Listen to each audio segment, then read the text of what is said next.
সবাইকে জয় যিশু।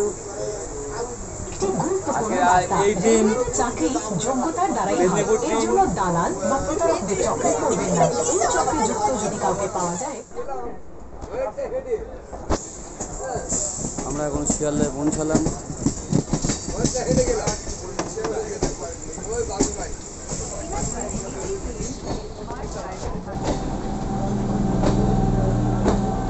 আমরা শিয়ালদায় পৌঁছালাম এখন, আর আমাদের প্রফেট জি আমাদের সাথে রয়েছে, এখন নামবে।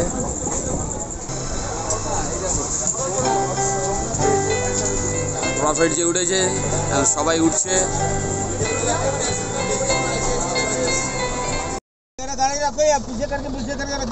প্রফেট জি যাচ্ছে।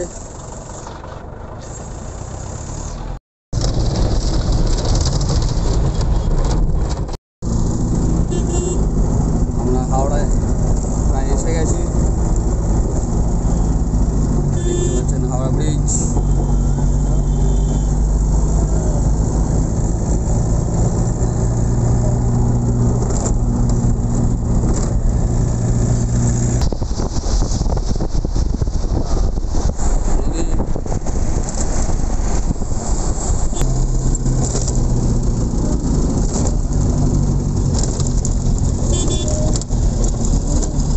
হাওড়া স্টেশন।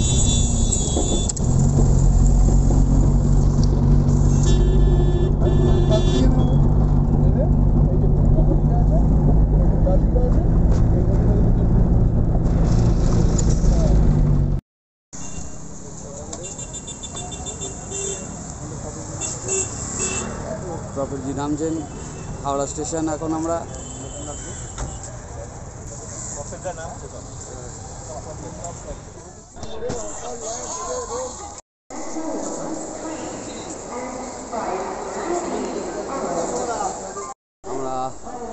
হাওড়া স্টেশনে ট্রেনে উঠছি,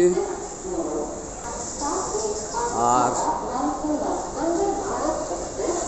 আমাদের প্রফেট জিরা সবাই ওয়েট করছে ট্রেনে।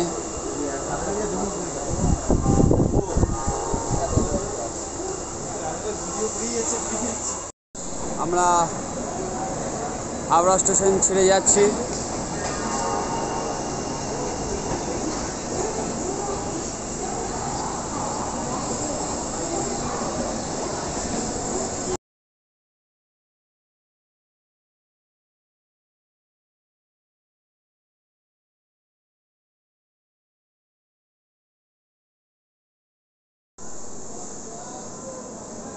আমরা মেদিনীপুর এসে গেছি, আমরা মেদিনীপুর পৌঁছে গেছি।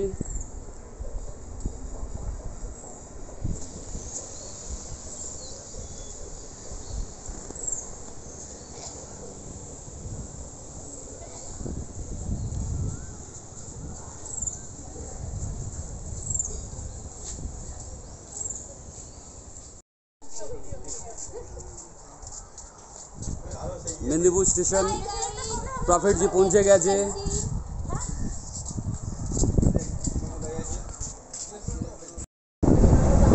আমরা এখন মেদিনীপুর মিনিস্ট্রিতে যাচ্ছি।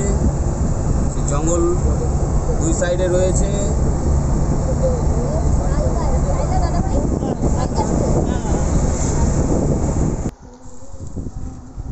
প্রফেট জি উপস্থিত হয়েছেন। এখন প্রফেট জি নামছেন, আপনারা দেখতে পাচ্ছেন। প্রফেট জি সেই নতুন মণ্ডলীতে নামলেন, আর আস্তে আস্তে প্রফেট জি এগিয়ে চলেছেন। আর সেই আমাদের জন্য তারা বিভিন্ন রকম টিফিনের ব্যবস্থা, সেই ঈশ্বরের সন্তানরা যা আগুন জ্বলছে তারা খাবার বানাতে ব্যস্ত। প্রফেট জির সেই টিফিনের জন্য এখানে প্রভু সন্তানরা সমস্ত সন্তানদের জন্য আহার,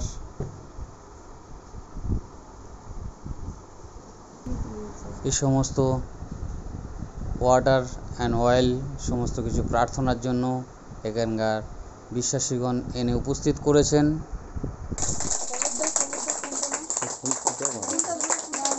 জয় যিশু, থ্যাংক ইউ।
এখানে সত্যি কথা আমরা প্রত্যেকেই খুব এনজয় করেছি এবং আপনাদের ভালোবাসা, আপনাদের আতিথেয়তা সত্যি আমাদেরকে খুব অনুপ্রাণিত করেছে। বিশেষ করে প্রভুকে ধন্যবাদ দিই যে তিনি আপনাদের মতো সন্তানদেরকে আমাদেরকে জুগিয়ে দিয়েছেন।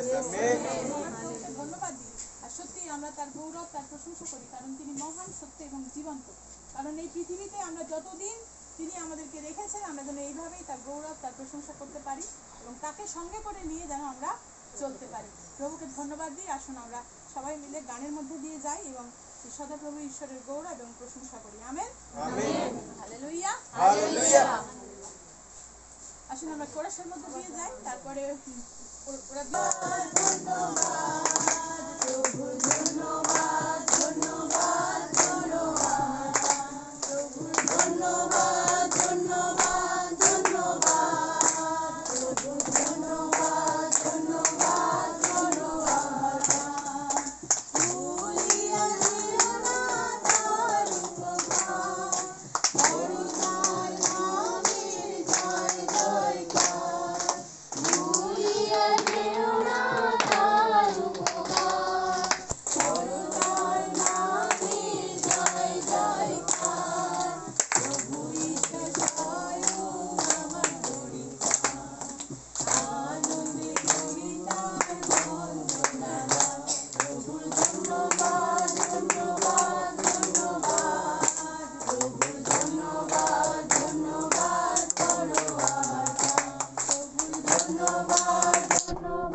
সুযোগ করে দিয়েছে, তার জন্য ধন্যবাদ দেবো।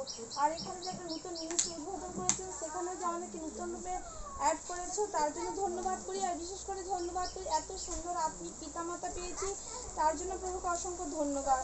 আরও ধন্যবাদ করি, সত্যি এত ভালো মিনিস্ট্রি পেয়েছি যে আগে কোথাও পাই না। অনেক জায়গায় গেছিলাম কিন্তু এরকম মিরাকেল কাজ কোথাও দেখিনি। আর আমার সেটা হচ্ছে ধন্যবাদের বিষয় হলেও, আমি যখন ধামুয়ায় যাই তখন আমার একটা প্রবলেম ছিল, মানে একটা সমস্যা ছিল আর কি, একটা পারিবারিক সমস্যা ছিল, সেটা নিয়ে গিয়েছিলাম। তখন আমাদের ড্যাড আর কি ম্যাম ছিলেন, ড্যাডই আমাকে প্রফেসি করেছিলেন, মানে আমাকে ভবিষ্যৎবাণী করেছিলেন যে সীমা তুমি দেখবে মেদিনীপুরে তোমার মধ্য দিয়ে ওখানে মিনিস্ট্রি উঠবে। আমি না তখন বিশ্বাস করতে পারি না, যে প্রভু আমি যে সমস্যা নিয়ে এসেছি আমি সেটা না, যে এটা কি বলছে সব বিশ্বাস করতে পারিনি। এবার কিছুদিন গেল যে এত তাড়াতাড়ি যে এটা ফুলফিল হবে, মানে আমি ভাবতে পারিনি। যে একদিন ওকে বলেছি, শিলা দিদি ভাইকে বলেছি, যে শিলা দিদি ভাই বলছে আর কি বলে জানো, আমার বাড়িতে এরকম মিনিস্ট্রি করবো। আমি ভালো, তুমি দেখো না তোমার বাড়িতে ঈশ্বর মনোনীত করবে। সত্যি ঈশ্বরকে ধন্যবাদ দিয়ে, আর আমাদের ড্যাডের প্রফেসি মানে ভবিষ্যৎ মানে এতটাই পূর্ণ হয়েছে, এত তাড়াতাড়ি হবে সেটা ভাবতে পারিনি। তুই অলৌকিকভাবে এখানে এত তাড়াতাড়ি এখানে মিনিস্ট্রি করলে, তার জন্য মহান ঈশ্বরকে ধন্যবাদ। আর পিতা পুত্র পবিত্র আত্মাকে ধন্যবাদ, আমাদের ড্যাড ম্যামকে আর এখানে যতজন আছে প্রত্যেককে ধন্যবাদ। আমি যেটা ছেলে একটু সাক্ষ্য দিতে বলছিলাম, রাহুল দাসের জন্য সাক্ষ্য দিচ্ছি।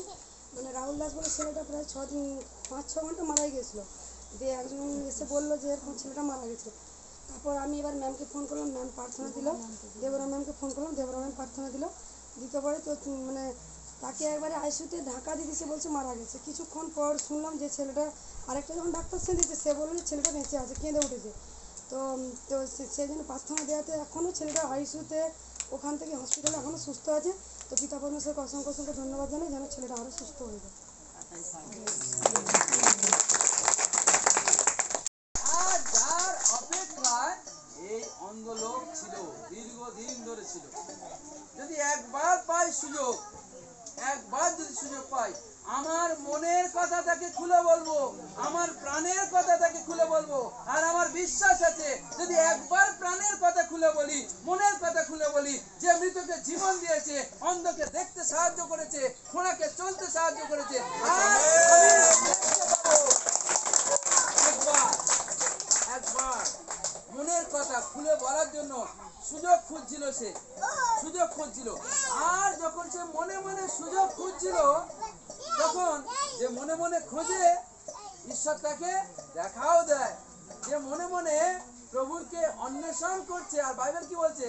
অন্বেষণ করে দেখো, খুঁজে পাবে। দরজায় আঘাত করো, দরজা খুলে দেওয়া যাবে। আর যদি আমরা ভালো করে প্রভুর কাছে যাচনা করি, কোনো বিষয়ে প্রার্থনা করি, তিনি উত্তর দেবেন। অন্ধ বরতিময়, আরো প্রশ্ন, অন্ধ বরতিময় একদম মনের মধ্যে গেঁথে নিয়েছিল, যদি একবার যিশুকে পাই, আমার দুঃখের কথা বলবো তাকে, আমার যন্ত্রণার কথা তাকে বলবো। তার জীবনে কি যন্ত্রণা ছিল, সে ভালো দেখতে পেত, তাই তো?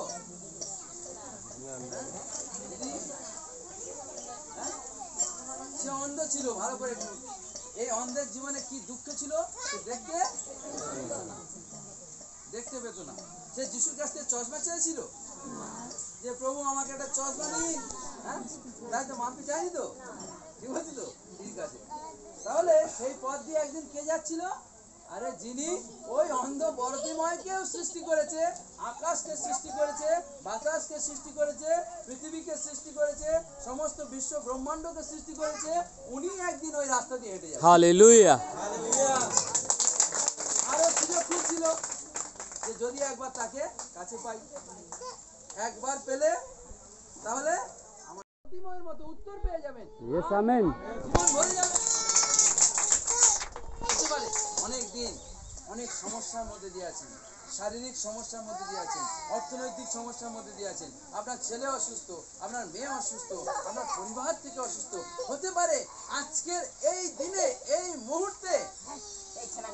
আর যিশুকে যখন একদিন বিশ্রাম বারে, ভালো করে শুনবেন, একদিন বিশ্রাম বারে যিশুকে বাইবেল দেওয়া হলো, আর বাইবেল পড়ার পরে তিনি বললেন, এখনই সমস্ত কিছু পূর্ণ হলো, বাক্য যা কিছু ছিল পূর্ণ হলো।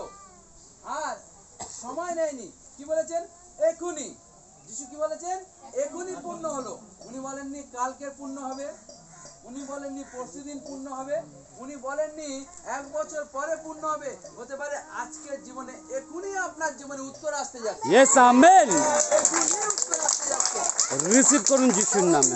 দীর্ঘদিনের প্রতীক্ষা, ফর এ লং টাইম, দীর্ঘদিন ধরে বরতিময় সাফার করছিল, কষ্ট পাচ্ছিল, দুঃখ পাচ্ছিল, যন্ত্রণা পাচ্ছিল।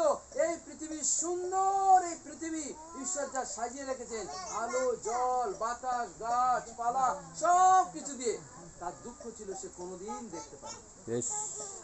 কোনোদিন তার বাবাকেও দেখতে পায়নি চোখে, কোনোদিন তার মাকে চোখে দেখতে পায়নি, কোনোদিন এই পৃথিবীর কোনো কিছুকে, সুন্দর জিনিসকে সে কোনোদিন দেখতে পায়নি। তার খুব ইচ্ছা ছিল যদি একবার এই সুন্দর পৃথিবীকে আমি দেখতাম, যদি একবার এই সুন্দর পৃথিবীকে আমি দেখতাম। তাহলে আমার জীবনটা ধন্য হয়ে যেত। কিন্তু তার এই মনের ইচ্ছাটাকে যে বুঝেছিল তিনি হলেন প্রভু যীশু খ্রিস্ট। হতে পারে আপনার মনের ব্যথা আপনি কাউকে বলেননি, হতে পারে আপনার মনের দুঃখ আপনি কাউকে শেয়ার করেননি, হতে পারে আপনার জীবনের যন্ত্রণা আপনি দীর্ঘদিন ধরে বহন করে চলেছেন, হতে পারে আপনার কষ্ট, শারীরিক কষ্ট আপনি দীর্ঘদিন ধরে বহন করে চলেছেন। কিন্তু আপনি ভাবছেন আপনি বহন করছেন, শুধু তাই নয়, আপনার মনের দুঃখ, কষ্ট, যন্ত্রণা আরেকজন মনের মধ্যে বহন করে যাচ্ছে। তিনি হলেন প্রভু যীশু খ্রিস্ট।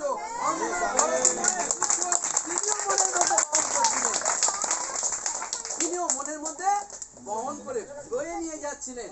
কারণ জেরিকো থেকে যখন জেরুসালেমে যাচ্ছিলেন, এটাই যিশুর শেষ যাত্রা ছিল, এটাই যিশুর শেষ যাত্রা ছিল। আর যিশু ভালো করে জানতেন আজকের আমি যখন জেরুসালেমে প্রবেশ করব, সেখানে বরতিময় আছে, সেই অন্ধ ব্যক্তি আছে যে বহুদিন ধরে ভিক্ষে করছে, বহুদিন ধরে এই পৃথিবীর কোনো কিছু সে জন্ম থেকেই হয়তো সে দেখতে পাচ্ছে না, কিন্তু আজকের আমি যাব, তাকে আমি সুস্থতা দান করব। ইন দ্য মেন টাইম এর মধ্যে কি হলো, যখন যিশু ভিড়ের মধ্যে দিয়ে যাচ্ছিলেন, অনেক কোলাহল, অনেক কোলাহল, সব লোকেরা কথা বলতে বলতে যাচ্ছে। আর যিশু যখন কোনো জায়গায় যেতেন, হাজার হাজার লোকেরা যিশুকে কি করতো? অনুসরণ করতো। হাজার হাজার লোকেরা যিশুকে অনুসরণ করতো। আর যিশু যে রাস্তা দিয়ে যাচ্ছিল, অন্ধ বরতিময় কি করলো? চিৎকার করতে শুরু করলো। কি বলে? দাউদ সন্তান যিশু, আমার প্রতি দয়া করুন। দাউদ সন্তান যিশু, আমার প্রতি দয়া করুন। হতে পারে আপনার কষ্ট আজকে দীর্ঘদিন ধরে আপনি বহন করছেন। আপনি যদি অন্ধ বরতিময়ের মতো আজকে চিৎকার করে ওঠেন, দাউদ সন্তান যিশু, আমার প্রতি দয়া করুন। দাউদ সন্তান যিশু, আমার প্রতি দয়া করুন। হতে পারে আজকেরই প্রভু আপনার জীবনে উত্তর দিয়ে দেবে। Yes, amen.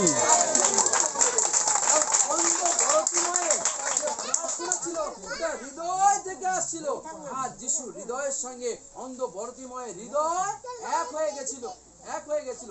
আর যোহনে লেখা আছে, প্রথম যোহনে, যদি তোমার প্রার্থনা আমার হৃদয় আর তোমার হৃদয়ের প্রার্থনা যদি এক হয়ে যায়, দেনান্দের উত্তর আছে, সঙ্গে সঙ্গে উত্তর আছে। অন্ধ বরতিময় তার জীবনের জন্য সে চিন্তিত ছিল। তার কাছে সম্বল ছিল একটা ভিক্ষে করার বাটি, হয়তো একটা পুটলি যেখানে তার জিনিসপত্র, কাপড় চোপড় রাখতো, আর হয়তো হতে পারে একটা লাঠি, একটা লাঠি, এটাই তার সম্বল ছিল। কিন্তু যখন সে চিৎকার করছিল, দাউদ সন্তান যিশু, মানে ক্রমাগত যখন সে চিৎকার করছিল, দাউদ সন্তান যিশু, আমার প্রতি দয়া করুন। দাউদ সন্তান যিশু, আমার প্রতি দয়া করুন। দাউদ সন্তান যিশু, আমার প্রতি দয়া করুন। আর লোকেরা কি বলছিল তখন?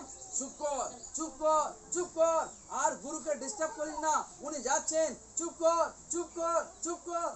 হতে পারে আপনি যখন প্রার্থনা করেন, আপনার বাড়ির লোক আপনাকে ডিস্টার্ব করে।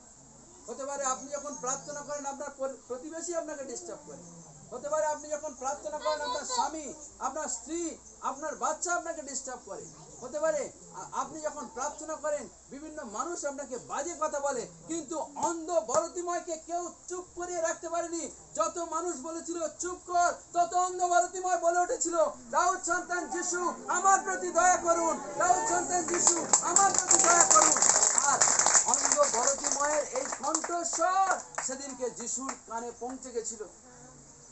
আপনার চিৎকার, আপনার প্রার্থনা আজকে যিশুর কানে পৌঁছে যাচ্ছে। Yes, amen. যত প্রার্থনা করেন, আপনি ভাববেন না আপনার প্রভু আপনার প্রার্থনা শোনেন না। তিনি প্রার্থনা শোনেন, তিনি প্রার্থনা শোনেন, তিনি দৃষ্টি দিয়ে রাখেন। জোনা নামে একজন প্রবক্তা ছিল, প্রফেট ছিল, একজন ভাববাদী ছিল জোনা। আর জোনা একটা জায়গায় ঈশ্বর তাকে যেতে, ওই জলের মধ্যে, গভীর জলের মধ্যে মাছের পেটে যে আছে তার প্রতিও দৃষ্টি রাখে। এই সুন্দর পৃথিবীর উপরে আপনাকে বাঁচিয়ে রেখেছে, আপনাদের প্রত্যেকের প্রতি প্রভুর দৃষ্টি আছে। প্রত্যেক জনকে প্রভু ভালোবাসে, প্রত্যেক জনকে প্রভু উঠাতে চায়, প্রত্যেক জনকে সুস্থ করতে চায়, প্রত্যেক জনকে আর্থিক দিক থেকে আশীর্বাদ যুক্ত করতে চায় প্রভু, প্রত্যেক জনকে। আপনি ভাববেন না আমার প্রভু আমার প্রার্থনা শুনছেন না, কখনো না। আপনি ভাববেন না, ঠিক আছে, আপনি ভাববেন না, আপনি ভাববেন না কেউ আপনাকে দেখছে না। আরে এই পৃথিবীর সবাই আপনাকে নাও দেখতে পারে, আপনার বাবা নাও দেখতে পারে, আপনার স্বামী না দেখতে পারে, আপনার স্ত্রী না দেখতে পারে, আপনার ছেলে না দেখতে পারে, আপনার মেয়ে না দেখতে পারে, কিন্তু এমন একজন ঈশ্বর এই পৃথিবীতে আছেন যিনি আপনাকে বুকে করে রাখেন। উনি আপনার জন্য জীবন দিয়েছেন। উনি হলেন আমাদের প্রভু যীশু খ্রিস্ট। আপনাকে অলরেডি ভালোবেসেছেন, তার জীবন পর্যন্ত দিয়ে দিয়েছে, তার জীবন পর্যন্ত দিয়ে দিয়েছে। অন্ধ বরতিময় যখন চিৎকার করে উঠছিল, দাউদ সন্তান যিশু আমার প্রতি দয়া করুন, দাউদ সন্তান যিশু আমার প্রতি দয়া করুন, আর সবাই তাকে কি করছিল? চুপ চুপ করে বসিয়ে দিতে চাইছিল। কিন্তু এই বরতিময়, এ ছন্নওয়ালা নেই, এও ছাড়ার পাত্র নয়। লোকে যত চুপ চুপ বলেছে তত বেশি প্রার্থনা করেছে। আপনাকে যত বেশি দাবাবে আপনি তত বেশি প্রার্থনা করুন, দেখবেন আপনার জীবনে প্রভু আরো ব্লেসিং দিয়ে দিয়েছে, আশীর্বাদ দিয়েছে।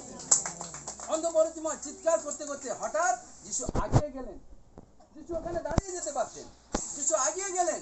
তিনি দেখতে চাইলেন আমি আগিয়ে যাচ্ছি, তথাপি এত সমস্যার মধ্যে সে ডেকে ওঠে কিনা, এত কষ্টের মধ্যে সে ডেকে ওঠে কিনা। যিশু আগিয়ে তো গেলেন, কিন্তু তার প্রার্থনা, তার চিৎকার যিশুর কানে পৌঁছে যাচ্ছিল।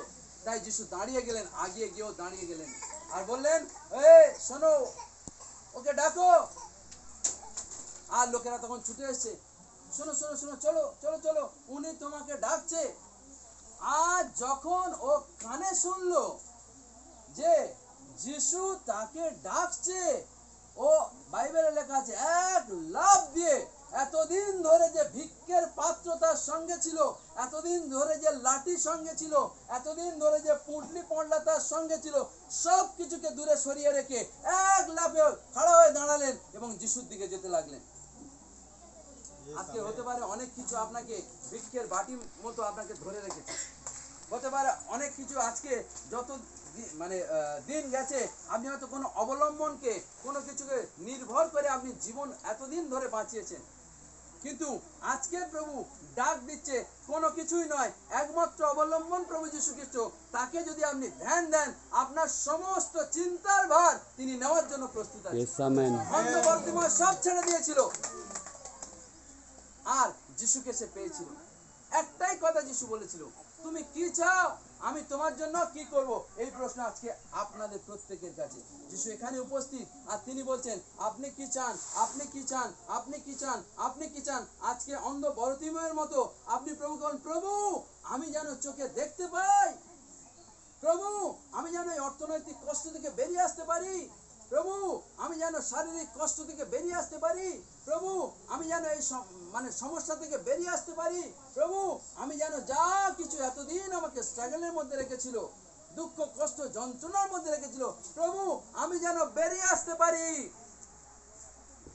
আশ্চর্যের বিষয়, আনন্দেরও বিষয়, অন্ধ বরতিময় যে পৃথিবীর কোনো কিছু দেখেনি, সে যখন যিশুর কাছে গেল আর যিশু যখন বললেন তোমার বিশ্বাস তোমাকে সুস্থ করলো, তার চোখ যখন খুলে গেল, দৃষ্টিশক্তি যখন চোখে চলে এলো, এই পৃথিবীর যিনি সৃষ্টিকর্তা, প্রথম দৃষ্টি তার উপরেই গেছিল, সেই যিশুর উপরেই গেছিল। বিভিন্ন জায়গায় প্রচার করা, মানুষকে সুস্থতা দান করা, যখন তিনি তার কার্যকে শেষ করলেন আর তখন তাকে ক্রুশে মৃত্যুবরণ করতে হলো।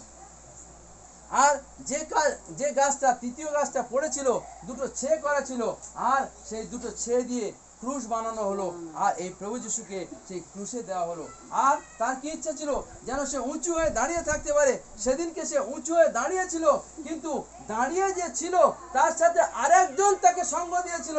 তিনি আর কেউ নয়, তিনি প্রভু যীশু খ্রিস্ট, এই পৃথিবীর রাজা। তিনি তার সঙ্গে দাঁড়িয়েছিল, এই জন্য তিনি সবার ঊর্ধ্বে ছিলেন। আর ওই গাছটার জীবন সেদিনকে আনন্দে ভরে গেছিল।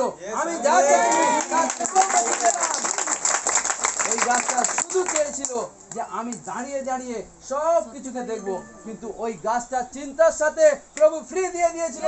আরে শুধু তুই নয়, আমি নিজেকে দিয়ে দিচ্ছি তোর সঙ্গে থাকবো বলে। আমি নিজেকে দিয়ে দিলাম এই ক্রুশেতে, যাতে এই পৃথিবীর সমস্ত মানুষ পরিত্রাণ পায় এবং সত্য পথকে জানতে পারে। তিনি হলেন প্রভু যীশু খ্রিস্ট। তিনি বললেন, আমি পথ, আমি সত্য, আমি জীবন, আমার দিয়ে না আসলে কেউই যেতে পারে না স্বর্গরাজ্যে, কেউই পারবে না। আনন্দে আনন্দে আনন্দে আত্মহারা হয়ে গেল। হতে পারে আজকে আপনার জীবনে অনেক দুঃখ, কষ্ট, যন্ত্রণার মধ্যে দিয়ে যাচ্ছে, বাট বিলিভ মি, বিশ্বাস করুন, প্রভু আপনার প্রার্থনা জানেন, প্রভু আপনার প্রার্থনা শোনেন, প্রভু আপনার হৃদয়কে পড়েন, কারণ তাকে কিছু বলতে হয় না। ও রাজাও কা রাজা, প্রভুদের প্রভু। আমাদের বলার পূর্বে তিনি সমস্ত কিছু জানেন কি লাগবে। বাইবেলে লেখা আছে না, মতিতে, আকাশের পাখিদের দিকে তাকিয়ে দেখো, তারা মাছ খাবারই বাজার করে কি? মাছ খাবারই বাজার করে না। তারা প্রতিদিন খাটতে বেরোয়। দেখুন, কোনোদিন একদিন ঝড় হচ্ছে, খুব বৃষ্টি পড়ছে, পাখি বার হচ্ছে, তথাপি স্বর্গীয় পিতা কি করেন? খাদ্য জুগিয়ে দেন। তার মানে তিনি আমাদের জন্য কেয়ার করেন। আর একদিন পিতরের শাশুড়ি, পিতর বলে যিশুর এক শিষ্য ছিল, সেই পিতরের শাশুড়ি খুব অসুস্থ ছিল, তার জ্বর হয়েছিল। আর তার জ্বর এমন ছিল, সে বিছানাতে শুয়ে গেছিল। আর যিশু একদিন তার বাড়িতে গেলেন, আর তার হাত ধরে কি বললেন? জ্বরকে ধমক দিলেন, এই জ্বর এই মুহূর্তে চলে যা এই সন্তানের জীবন থেকে। আর জ্বর কি করলো? সঙ্গে সঙ্গে পালিয়ে গেল, চলে গেল। আজকে হতে পারে আপনার জীবনে অনেক সমস্যা আছে, ধমক আপনি দিন, আপনি ডাঁটুন। গরিবীর আত্মা, যা বহুদিন ধরে আমাকে অর্থনৈতিক কষ্টের মধ্যে রেখেছিস, আমি যিশু নামে ধমক দিচ্ছি, বেরিয়ে যা আমার জীবন থেকে, আমার পরিবার থেকে বেরিয়ে যা। আমেন। অসুস্থতার আত্মা, যা বহুদিন ধরে আমাকে কষ্ট দিচ্ছিস, দুঃখ দিচ্ছিস, যন্ত্রণা দিচ্ছিস, আমি যিশু নামে এই মুহূর্তে ধমক দিচ্ছি, বেরিয়ে যা আমার জীবন থেকে। বেরিয়ে যেতে বাধ্য হবে, বেরিয়ে যেতে বাধ্য হবে। আপনার জীবনে অনেক আশা হয়তো ইতিপূর্বে শেষ হয়ে গেছে, ইতিপূর্বে অনেক কিছু আপনার জীবনে অনেক আশা ছিল, হয়তো নেই, শেষ হয়ে গেছে, কিন্তু সেই আশাকে আজও তিনি জাগিয়ে যে প্রার্থনা উত্তর দিতে পারেন, তিনি এখানে উপস্থিত, তিনি হলেন প্রভু যীশু খ্রিস্ট। হালেলুয়া। তিনি পারেন আপনাকে ভালো করতে, তিনি পারেন আজও। তাই তুমি আমার মা, তুমি আমার পিতা, তুমি আমার জীবন, আমার ভালোবাসা।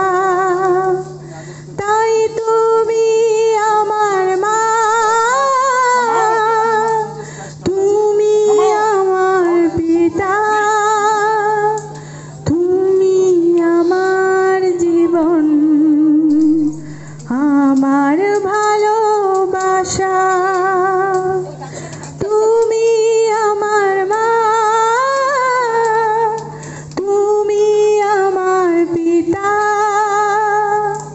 তুমি আমার জীবন, আমার ভালোবাসা। ভালোবাসারে দুনিয়ায় ভালোবাসা পাইনি, তুমি দিলে ভালোবাসা যা দুনিয়া দেয়নি। ভালোবাসায় দুনিয়ায় ভালোবাসা পাইনি, তুমি দিলে ভালোবাসা যা দুনিয়া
শুধু হাহাকার তাই তুমি আমার মা তুমি আমার পিতা তুমি আমার জীবন আমার ভালোবাসা তাই তুমি আমার মা তুমি আমার পিতা তুমি আমার জীবন আমার ভালোবাসা তুমি আমার মা তুমি আমার পিতা তুমি আমার জীবন আমার ভালোবাসা ভালোবাসারে দুনিয়ায় ভালোবাসা পাইনি তুমি দিলে ভালোবাসা যা দুনিয়া দেয়নি ভালোবাসায় দুনিয়ায় ভালোবাসা পাই